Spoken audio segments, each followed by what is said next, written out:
প্রধানমন্ত্রী মোদীর বাসভবনে ঢুকে পড়েছে লাখ লাখ উত্তেজিত জনতা। দলবল সহ মোদী সরকার বিদেশে পালিয়েছে। এদিকে ভারতের সেনাপ্রধান জরুরি বৈঠক ডেকেছে। দেশ এখন সরকার শূন্য। কিন্তু না, এমন পরিস্থিতি ভারতে ঘটেনি কিংবা কখনো ঘটানো সম্ভব না। ভারতের ৮০ বছরের ইতিহাসে কখনো কোনো সফল গণ অভ্যুত্থান সংগঠিত হয়নি। বাংলাদেশ, পাকিস্তান, নেপাল ও মিয়ানমার সবগুলো দেশে একাধিকবার গণ অভ্যুত্থানের মাধ্যমে সরকারের পতন হয়েছে। কিন্তু ভারত এখানে ব্যতিক্রম। এমনকি ছাত্র জনতা নেমেও কোনো কাজে আসেনি। উল্টো ছাত্র জনতাকে পেছাতে হচ্ছে। ভারত স্বাধীনতা পেয়েছে প্রায় ৮০ বছর আগে। এই দীর্ঘ সময়ে মোট ১৪ জন প্রধানমন্ত্রী ২২ বার ক্ষমতায় বসেছেন। প্রতিবারেই ভোটের মাধ্যমে ক্ষমতার পালাবদল ঘটেছে, কোনো অভ্যুত্থানের মাধ্যমে নয়। অথচ ইউরোপের সভ্য দেশ থেকে আফ্রিকার দরিদ্র দেশ, এমনকি মিডল ইস্টের দক্ষিণ দেশ, সবখানেই গণ অভ্যুত্থানের মাধ্যমে সরকার পতনের ঘটনা ঘটেছে। ভারতে দারিদ্রতা আছে, বেকারত্ব আছে, ভারতের কৃষকেরা রাস্তায় নামে, দলিতরা নিপীড়নের শিকার হয়, মণিপুর জ্বলছে, কাশ্মীরের সমস্যা আছে, ভারতে হিন্দু, মুসলিম, খ্রিস্টান ত্রিমুখী সাম্প্রদায়িক দাঙ্গা হচ্ছে। দুর্নীতি রাষ্ট্রের রন্ধ্রে রন্ধ্রে। মিডিয়ার বড় অংশ সরকারের পকেটে, বিরোধীরা মামলার চাপে। তবুও ভারত গণ অভ্যুত্থানের সরকার পতনের ঝুঁকিতে নেই, কারণ ভারত হল বিশ্বের সবচেয়ে বড় গণতন্ত্রের দেশ এবং তাদের একজন অজিত দোভালের মতো মাস্টার মাইন্ড আছেন। কিন্তু এই দুইটা কারণ তো সবার জানা। বাকি কারণগুলো কি যা ভারতকে শান্ত রেখেছে? ফাপড়বাজের আজকের পর্বে জানবেন কোন কোন কারণে ভারতে কখনো গণ অভ্যুত্থানের মাধ্যমে সরকারের পতন হয় না এবং ভবিষ্যতে হওয়ার সম্ভাবনা প্রায় শূন্যের কাছাকাছি। এর প্রথম কারণ হল ভারতের বিশালতা ও অপূর্ব সরকার ব্যবস্থা। India is the mother of democracy. कैसी पुलिस हो आप? कैसी पुलिस हो? मार रहे हो आप लोग, कपड़े मार रहे हो आप लोग। ভারতে একসাথে দুটো সরকার কাজ করে, একটা রাজ্য সরকার আর একটা কেন্দ্রীয় সরকার। এই দ্বিস্তরীয় কাঠামোটা ভারতের রাজনৈতিক বাস্তবতাকে এমনভাবে ভাঁজ করে রেখেছে যে গণ অভ্যুত্থানের মতো একটা বড় বিস্ফোরণ ঘটানো অসম্ভব। বাংলাদেশে ঢাকার পতন মানে পুরো দেশের পতন। ভারতের ব্যাপারটা আলাদা। দিল্লিতে ১০ লাখ মানুষ রাস্তায় নামলেও মুম্বাই, চেন্নাই বা কলকাতার পরিস্থিতি স্বাভাবিক থাকবে। ধরুন, দিল্লিতে কেন্দ্রীয় সরকার তথা নরেন্দ্র মোদীর বিরুদ্ধে চরম আন্দোলন হচ্ছে। সেই আন্দোলন যখন দক্ষিণ ভারতের কেরালা বা তামিলনাড়ুতে পৌঁছায়, তখন তার তেজ কমে যায়। কারণ ওই রাজ্যগুলোতে শাসন করছে ভিন্ন দলের রাজ্য সরকার। মানুষ ভাবে, আমার রাজ্যের সরকার তো আলাদা, আমি কেন দিল্লির আন্দোলনে যোগ দেব? ২০১৯ সালের নাগরিকত্ব সংশোধনী আইন বা সিএএ এর বিরুদ্ধে ভারত জুড়ে আন্দোলন হয়েছিল। এই আইনের ফলে দিল্লি ও উত্তরপ্রদেশে প্রায় ২০ থেকে ২৫টি শহরের সংঘর্ষ হয়, ৫০-এর বেশি মানুষ মারা যান। কিন্তু কেরালা, তামিলনাড়ু ও পশ্চিমবঙ্গে অতটা তীব্র আন্দোলন হয়নি, কারণ ওই রাজ্যগুলোর মুখ্যমন্ত্রীরা ঘোষণা দিয়েছিলেন সিএএ আইন আমাদের রাজ্যে কার্যকর হবে না। তখন যে মানুষগুলো মোদির বিরুদ্ধে রাস্তায় নামতে পারত, তারা ঘরে বসে ভাবছে, ঠিক আছে, আমাদের মুখ্যমন্ত্রী তো আইন ঠেকিয়ে দিয়েছেন। কলকাতার আরজি কর মেডিকেল কলেজে ২০২৪ সালে একজন চিকিৎসককে ধর্ষণ ও হত্যার ঘটনা ঘটল। পুরো পশ্চিমবঙ্গ রাস্তায় নামল। কিন্তু সেই আন্দোলন কার বিরুদ্ধে ছিল? রাজ্য সরকারের বিরুদ্ধে, মানে মমতা ব্যানার্জির বিরুদ্ধে। কেউ নরেন্দ্র মোদীর দিকে আঙুল তোলেনি। পশ্চিমবঙ্গের মালদহের মানুষ বেসিক নাগরিক সেবা না পেলে তারা নরেন্দ্র মোদীর দিকে আঙুল তুলবেন না। তারা সব ক্ষোভ মমতা ব্যানার্জির ওপর উগরে দেবেন। এই দ্বৈত সরকার ব্যবস্থার ফলে দায়িত্ব সবসময় অন্য কারো ঘাড়ে চাপিয়ে দেওয়া যায়। ভারতের ২৮টি রাজ্যে আলাদা মুখ্যমন্ত্রী, আলাদা দল, আলাদা মতাদর্শ। গণ অভ্যুত্থান হতে গেলে দেশের বেশিরভাগ মানুষের ক্ষোভের টার্গেট একটা হতে হয়। ভারতে তা হয় না। পাঞ্জাব বা উত্তরপ্রদেশে কৃষক আন্দোলন চললে অন্য রাজ্যে চাকরির জন্য আন্দোলন চলে। বিহারে দ্রব্যমূল্যের বিরুদ্ধে আন্দোলন চলে। তামিলনাড়ুতে হিন্দি আরোপের বিরুদ্ধে আন্দোলন হয়। সবার ক্ষোভ আছে, কিন্তু সব ক্ষোভ আলাদা দিকে ছুটছে। ফলে আন্দোলন হয়, কিন্তু গতি আসে না। প্রতিটি আন্দোলন একটু পরই ঝিমিয়ে পড়ে। এবার আসা যাক দ্বিতীয় কারণে। একটা দেশের আন্দোলনে সরকার পড়ে যাবে নাকি যাবে না, সেটার অনেকটা পুলিশের উপর নির্ভর করে। বাংলাদেশের পুলিশ কোনো আন্দোলন দমাতে লাঠিচার্জ করলে সরাসরি প্রধানমন্ত্রীর উপর আঙুল ওঠে। কারণ পুরো পুলিশ বাহিনীর চেইন অব কমান্ড শেষ পর্যন্ত প্রধানমন্ত্রীর দিকে যায়। ভারতে সেটা হয় না। এখানে মাল্টি লেয়ার্ড পুলিশিং চলে। এখানে যে পরিমাণ পুলিশ আছে অনেক দেশে সে পরিমাণ জনসংখ্যাও নেই।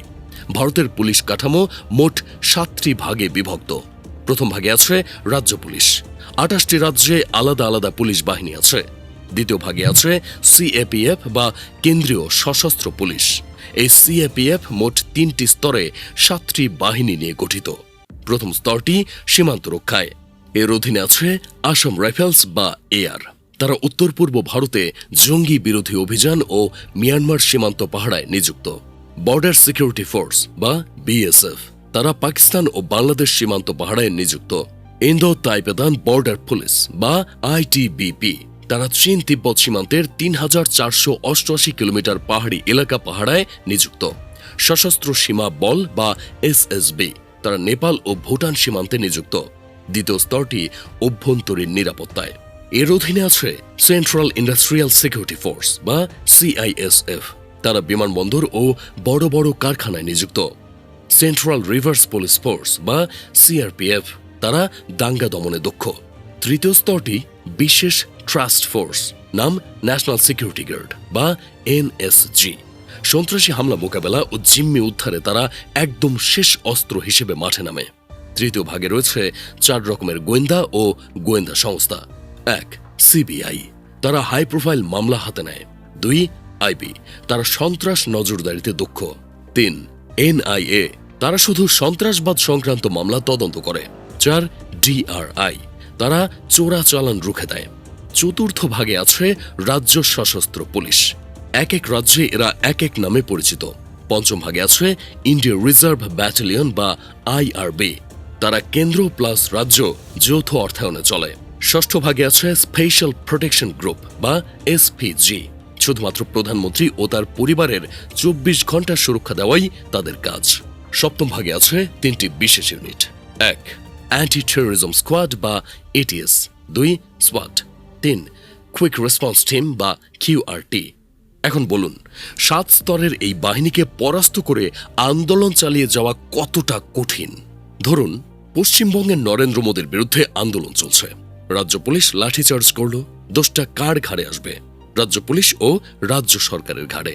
তখন মার খাওয়া জনগণ স্লোগান দেবে, পুলিশের এ কেমন বর্বরতা, মুখ্যমন্ত্রীর পদত্যাগ চাই। এভাবে রাজ্যের উত্তাপ রাজ্যেই নিভে যায়, কেন্দ্র পর্যন্ত গড়ায় না। কিন্তু পরিস্থিতি যখন রাজ্য পুলিশের হাতের বাইরে চলে যায়, তখন কেন্দ্র থেকে পাঠানো হয় সেন্ট্রাল রিজার্ভ পুলিশ ফোর্স বা সিআরপিএফ। এভাবে একটা স্তর ব্যর্থ হলে আরেকটার ডাক পড়ে, তাই সেনাবাহিনীর দরকার পড়ে না। আন্দোলন দমনে সেনাবাহিনীর প্রয়োজন না পড়াটা আশীর্বাদের মতো। বাংলাদেশই এর প্রমাণ। বাংলাদেশে পুলিশ ব্যর্থ হলে সরাসরি সেনাবাহিনীর দ্বারস্থ হতে হয়। মাঝখানে আনসার ও বিজিবি আছে, যারা আন্দোলন দমনে ততটা দক্ষ না। যখন কোনো সরকার সেনাবাহিনী ডাকে, তখন জনগণ বুঝে যায় সরকারের ভিত্তি নড়ে গেছে, ফলে বিস্ফোরণের গতি আরো বেড়ে যায়। এই ব্যাপারটা 2024 সালের জুলাই আগস্টে বাংলাদেশে দেখা গিয়েছিল। সেবার বাংলাদেশে 2 দফা কারফিউ জারি হয়েছিল, কিন্তু দ্বিতীয় দফার কারফিউকে জনগণ পাত্তাই দেয়নি। কেননা জনগণ বুঝে গিয়েছিল সেনাবাহিনীর বাধা দূর করতে পারলেই সরকার পড়ে যাবে। পরে সত্যি তাই হয়। এবার মূল জায়গায় নজর দেয়া যাক, আর সেটা হলো সুষ্ঠু ও নিয়মিত নির্বাচন। একটা দেশে নিয়মিত সুষ্ঠু নির্বাচন হলে সে দেশের জনগণ রাস্তায় নেমে নয়, ব্যালটের মাধ্যমে রাগ উগরে দেয়। গণঅভ্যুত্থান তখনই ঘটে যখন মানুষ মনে করে তাদের কাছে ক্ষমতা পরিবর্তনের কোনো বৈধ পথ নেই। তিউনিসিয়ায় বেন আলী 23 বছর ক্ষমতায় ছিলেন ফেয়ার ইলেকশন ছাড়াই। মিশরে মোবারকও ক্ষমতায় ছিলেন 30 বছর। বাংলাদেশেও শেখ হাসিনার আওয়ামী লীগ সরকার দীর্ঘদিন ক্ষমতায় ছিলেন। এতে মানুষের মনে ক্ষোভ জমে, সেই ক্ষোভ থেকেই গণঅভ্যুত্থান ঘটে। এবার ভারতের দিকে তাকান। 1952 সাল থেকে ভারতে নিয়মিত নির্বাচন হচ্ছে এবং নিয়মিত সরকার পরিবর্তন হচ্ছে। 1977 সালে ইন্দিরা গান্ধী হেরেছেন, 1989 সালে রাজীব গান্ধী হেরেছেন, 2004 সালে অটল বিহারী বাজপেয়ী হেরেছেন, 2014 সালে কংগ্রেস বিধ্বস্ত হয়েছে। এই বাস্তবতা মানুষের মনে একটা বিশ্বাসের জন্ম দিয়েছে, ব্যালটই যদি জবাব দিতে পারি তাহলে রাস্তায় কেন নামব। ভারতে 2 ধরনের বড় নির্বাচন হয়, 1 লোকসভা নির্বাচন, 2 বিধানসভা নির্বাচন। লোকসভা নির্বাচনে প্রধানমন্ত্রী নির্ধারিত হয়। প্রতি 5 বছরে প্রায় 96 কোটি ভারতীয় এই নির্বাচনে অংশ নেন। আর বিধানসভা নির্বাচনে রাজ্য সরকার নির্ধারিত হয়। 28টি রাজ্যে আলাদা আলাদা সময়ে এই নির্বাচন হয়। ফলে বছর জুড়ে ভারতে ভোটের উৎসব লেগেই থাকে। কিন্তু শুধু ভোট হলেই তো হয় না, ভোট সুষ্ঠু হতে হয়। ভারতের সংবিধানের 324 নম্বর অনুচ্ছেদ অনুযায়ী নির্বাচন পরিচালনা, তদারকি ও নিয়ন্ত্রণের যাবতীয় ক্ষমতা নির্বাচন কমিশনের হাতে। নির্বাচন কমিশন কোনো সরকারি বিভাগ বা মন্ত্রণালয়ের অধীনে কাজ করে না। এই স্বাধীনতাই কমিশনকে রাজনৈতিক চাপ ছাড়া সিদ্ধান্ত নেওয়ার সাহস দেয়। অনেক সময় ক্ষমতাসীন দলও রাজ্যের নির্বাচনে হেরে যায়। হিমাচল প্রদেশ, কর্ণাটক, পশ্চিমবঙ্গ এসব রাজ্যে বিজেপির হার প্রমাণ করে ভোটিং সিস্টেম কতটা ফেয়ার। তাছাড়া ভারতে সব সময় শক্তিশালী বিরোধী দল ও চাপ সৃষ্টিকারী গোষ্ঠী থাকে। প্রথমে শক্তিশালী বিরোধী দলের ব্যাপারে আসা যাক। এরা সরকারকে উঠতে বসতে সমালোচনা করে। ব্যাপারটা বিরক্তিকর মনে হলেও এতে ক্ষমতাসীন দল স্বৈরাচার হয়ে উঠতে পারে না। আর চাপ সৃষ্টিকারী গোষ্ঠী হলো তারাই যারা নানান ইস্যুতে সরকারকে প্রশ্নের মুখে ফেলে। এই চাপ সৃষ্টিকারী গোষ্ঠীর মধ্যে আছেন সাংবাদিক, কমেডিয়ান, লেখক, বিশ্ববিদ্যালয় শিক্ষক সহ নানান পেশার মানুষ। তারা আছেন বলেই সরকার লাগামহীন হয় না। সুতরাং বিরোধী দল ও চাপ সৃষ্টিকারী গোষ্ঠী মিলে জনগণের আশা আকাঙ্ক্ষার কথা তুলে ধরে। ফলে জনগণের রাস্তায় নেমে অভ্যুত্থান ঘটানো লাগে না। একটা স্থিতিশীল দেশে কখনো গণঅভ্যুত্থানের মাধ্যমে সরকারের পতন হয় না। ভারতকে যিনি স্থিতিশীল রেখেছেন তিনি অজিত দোভাল। কথাটা শুনে বাড়াবাড়ি মনে হতে পারে, কিন্তু ভারতের ভেতরের ও বাইরের দুই ধরনের বিপদে যে ঢালটায় এসে মুখ থুবড়ে পড়ে ওই ঢালটা অজিত দোভালের হাতে। তাকে আধুনিক ভারতের চাণক্য বলা হয়। কেন তিনি ভারতের স্থিতিশীলতার দক্ষ কারিগর তা বুঝতে হলে তার জীবন এবং তার প্রবর্তিত দোভাল ডক্ট্রিন বুঝতে হবে। অজিত দোভালের কর্মজীবন শুরু হয় একজন আইপিএস অফিসার হিসেবে, কিন্তু তার আসল প্রতিভা বিকশিত হয় গোয়েন্দা সংস্থা ইন্টেলিজেন্স ব্যুরো তথা আইবিতে। তিনি প্রায় 7 বছর পাকিস্তানের ছদ্মবেশে কাটিয়েছেন। এই দীর্ঘ সময় তিনি শত্রুপক্ষের মনস্তত্ত্ব এবং তাদের কাজের ধরন খুব কাছে থেকে দেখেছেন, যা পরবর্তীতে ভারতের কাউন্টার টেরোরিজম পলিসি তৈরিতে বিশাল ভূমিকা রেখেছে। অজিত দোভাল কোন ধাতুতে গড়া তা একটা রোমাঞ্চকর ঘটনার মাধ্যমে জানা যাক। 1980-র দশকে ভারতের অমৃতসরের স্বর্ণ মন্দির বিচ্ছিন্নতাবাদী জঙ্গিদের দখলে চলে গিয়েছিল। তারা মন্দির চত্বরকে দুর্গে পরিণত করেছিল। ভারত সরকার চাচ্ছিল এমন এক অভিযান যেখানে রক্তপাত হবে ন্যূনতম এবং মন্দিরের পবিত্রতা রক্ষা পাবে। অজিত দোভাল তখন ইন্টেলিজেন্স ব্যুরোতে কাজ করতেন। জঙ্গিদের ভেতরের খবর জানার জন্য তিনি এক দুঃসাহসী পরিকল্পনা করেন। দোভাল একজন সাধারণ পাকিস্তানি রিকশা চালক এবং পাকিস্তানি গোয়েন্দা সংস্থা আইএসআইয়ের এজেন্ট সেজে স্বর্ণ মন্দিরের আশেপাশে ঘুরতে শুরু করেন। তিনি সফলভাবে জঙ্গিদের বোঝাতে সক্ষম হন যে পাকিস্তান থেকে তাদের সাহায্য করার জন্য পাঠানো হয়েছে। জঙ্গিরা তাকে বিশ্বাস করে মন্দিরের ভেতরে নিয়ে যায়। দোভাল প্রায় 10 দিন মন্দিরের ভেতর কাটান। সেখান থেকে তিনি যে তথ্যগুলো বাইরে পাঠান তা অভিযানের মোড় ঘুরিয়ে দেয়।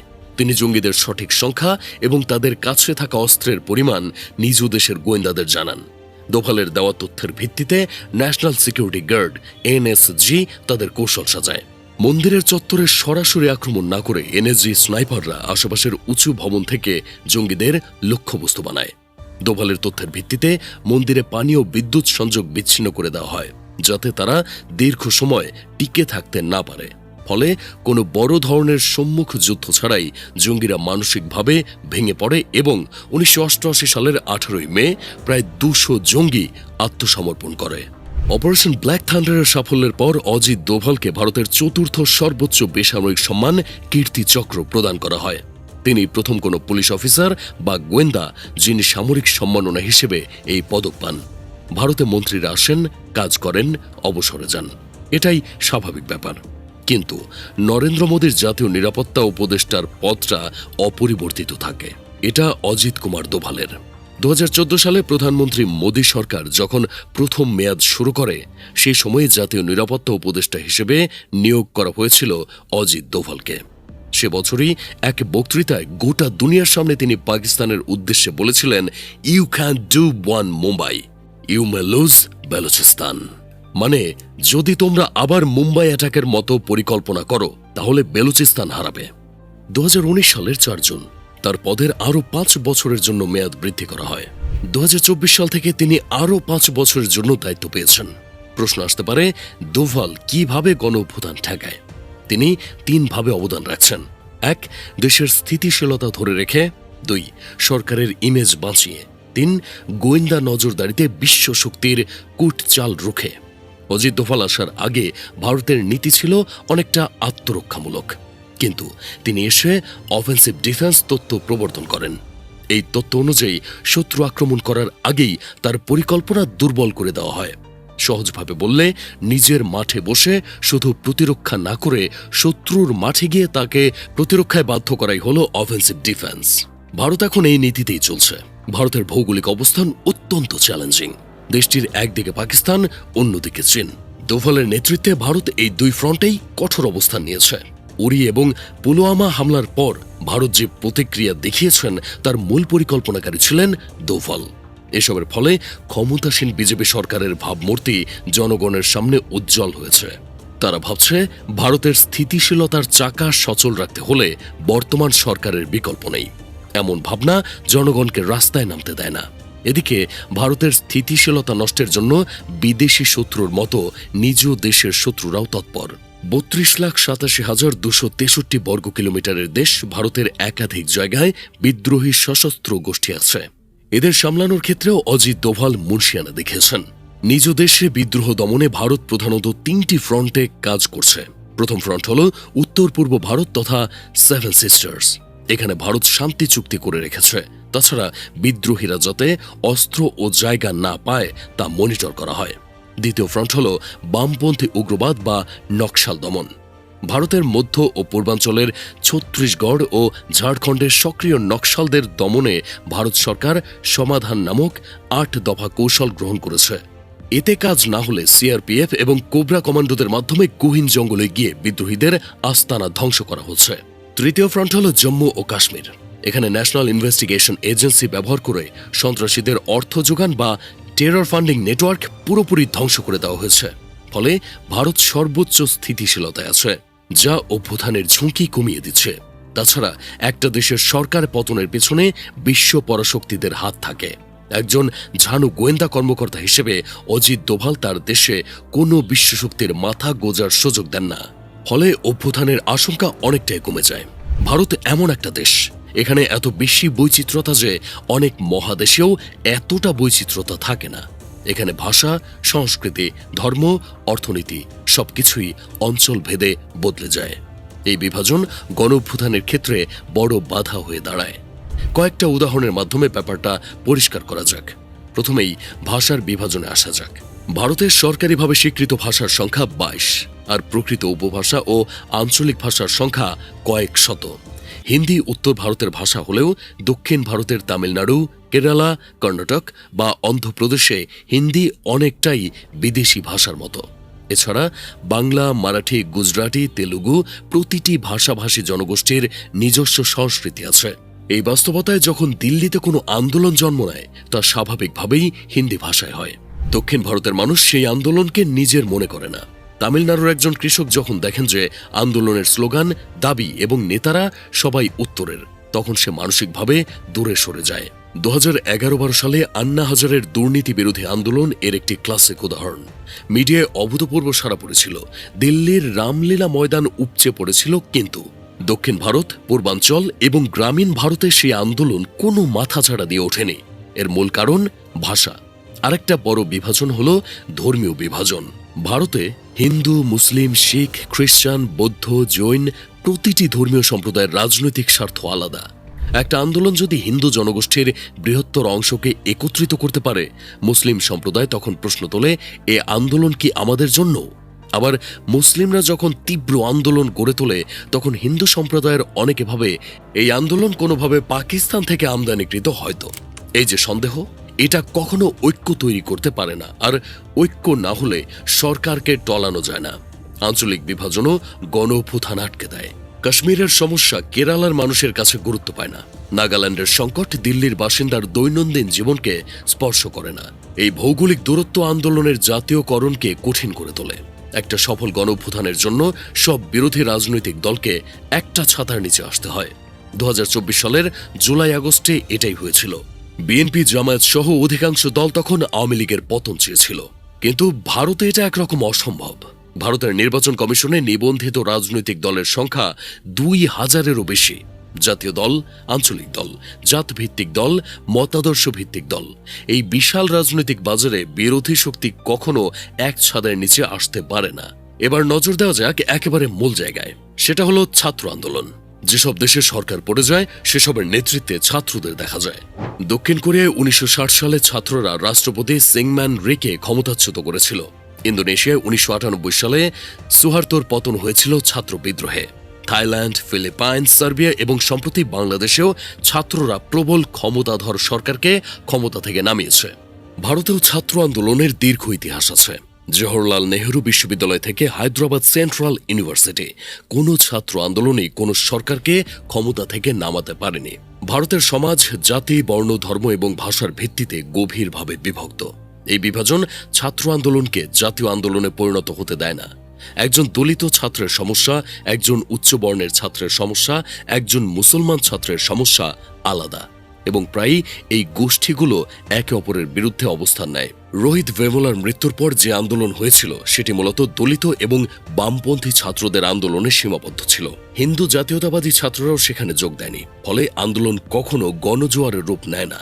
ভারতের অন্যতম বড় ছাত্র সংগঠন হল অখিল ভারতীয় বিদ্যার্থী পরিষদ বা এবিভিপি। তারা বিজেপি তথা হিন্দু জাতীয়তাবাদের চেতনা ধারণ করে। এরপর আছে national students union of India, NSUI। এটা মূলত কংগ্রেসের ছাত্র সংগঠন। তারা মূলত মধ্যপন্থী, মানে ডানপন্থীও না আবার বামপন্থীও না। এরপর আছে স্টুডেন্টস ফেডারেশন অব ইন্ডিয়া বা SFI। তারা মূলত বামপন্থী। এমন নানান মতের নানান ছাত্র সংগঠন আছে।